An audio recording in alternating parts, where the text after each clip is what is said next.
இயேசுவில் அன்புக்குரியவர்களே, இறைவார்த்தை கூகுள் மேப்பாக இருந்து நம்மை வழிநடத்துகிறது.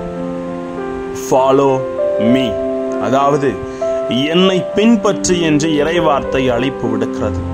இறைவார்த்தை பின்பற்றி வார்த்தையிலே நமது அடித்தளத்தை ஆணித்தரமாக வைத்து பின்பற்ற வேண்டும் என்பதை தான் வார்த்தை என்று சொல்லித்தர விரும்புகிறது.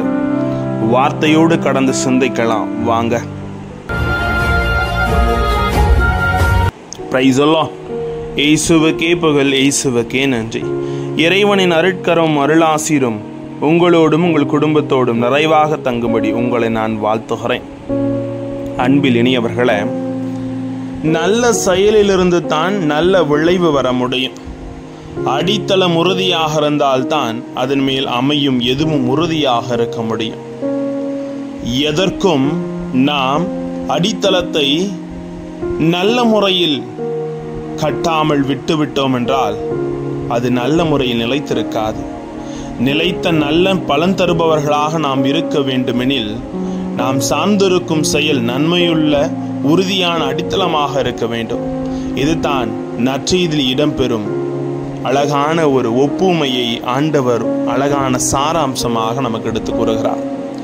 நன்மையுள்ள உறுதியான அடித்தளம் எதுவெனில் அது இறைவார்த்தை. இறைவார்த்தை நன்மை உள்ளது. ஆகவே அதிலிருந்து தீமை வெளிவர முடியாது. ஆகவே அது உலக போக்குகளுக்கு சில நேரத்தில் விளை போகிற அளவுக்கு விட்டுவிடப்படுகிறது. சாராம்சத்தை ஏற்கும் அளவுக்கு ஊசலாடக்கூடியதல்ல.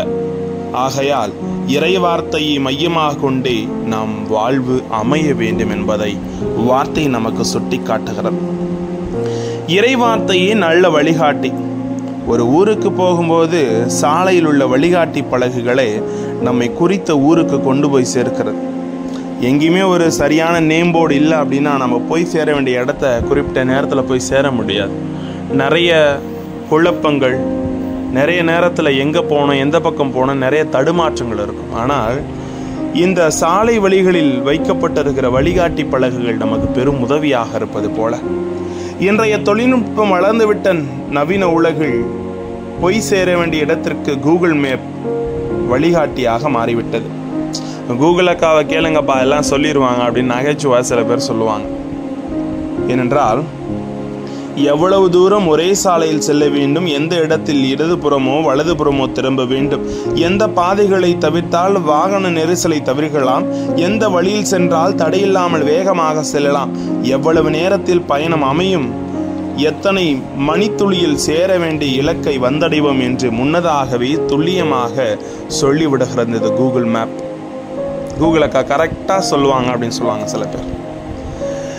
இது மனித சமுதாயத்துக்கு கிடைத்த மிகப்பெரிய வரப்பிரசாதமாக இன்றைய சமுதாயமும் நினைத்து கொண்டிருக்கிறது. இந்த வழிகாட்டியை சாராமல் நம் பயணங்கள் இன்றைய காலகட்டத்தில் அமைவதே இல்லை. செல்போனை எடுத்தாங்கன்னா உடனே என்ன பண்ணுவாங்கன்னா கூகுள் மேப்பை தட்டி நான் சேர்ந்துடுறேன் நீங்கள் சொன்ன இடத்துக்கு அப்படின்னு சொல்லிட்டு அழைத்த அடுத்த மனிதரிடத்திலே சொல்லுவது வழக்கம். மனித வாழ்க்கையின் பணத்தை பொறுத்தவரை இறைவார்த்தையை கூகுள் மேப்பாக இருக்கிறது. ஆமாங்க, நம்ம வாழ்க்கையில நான் நித்திய வாழ்வை பெற்று என ஆண்டவரிடத்திலே செல்ல வேண்டும் என்றால் எனக்கு பாதை வழிகாட்டியான கூகுள் மேப் இறைவார்த்தை தான். ஆன்மாவின் ஆரோக்கியம், அன்பும் கனிவும் உள்ள இதயம், நல் வாழ்க்கையை வாழ்ந்த மனநிறைவு, இவைகள் தான் நாம் அடையும் நினைக்கும் இலக்கு என்றால் இறைவார்த்தை தான்.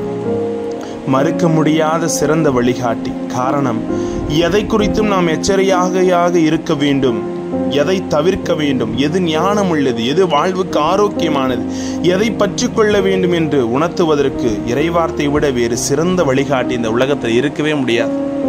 வார்த்தை எடுத்து வாசிங்க, வாழ்வை மாற்றுங்க என்பதுதான் கடவுள் தருகிற பாதையாக இருக்கிறது. கிறிஸ்துவர்கள் என்ற நிலையில் இதை நாம் அறியாமல் இல்லை. ஆனால் எப்போதும் இறைவார்த்தையின் வழிகாட்டுதலை சார்ந்திருக்க தவறுகிறோம். அந்த சார்புக்கு இடையில் அவ்வப்போது உலகம் தரும் படிப்பினைகள் நம்மை திசை திருப்பி விடுவதால் நம் வாழ்வும் அவ்வப்போது ஆரோக்கியமற்று தவிக்கிறது. இதை உணர்ந்து நன்மையுள்ள உறுதியான அடித்தளமாகிய இறைவார்த்தை எப்போதும் சார்ந்து வாழத்தான் இறைவன் அழைக்கிறார். அப்ப நமது இறைவார்த்தை என்ற கூகுள் மேப்பை கையில் எடுத்து ஒவ்வொரு நாளும் அதை பயன்படுத்தி வாழ்வை புதிதாக்கிக் கொள்ள முயற்சிப்போமா? ஜெபிப்போம். அன்பு இறைவா, எங்கள் வாழ்வில் அடித்தளமே இறைவார்த்தை என்பதை நாங்கள் உணர்ந்து அதன் மீது பற்றுறுதியோடும் அதை வாழ்வாக்க முயற்சி செய்ய எங்களோடு தங்கும் ஆண்டவரே. Praise the Lord.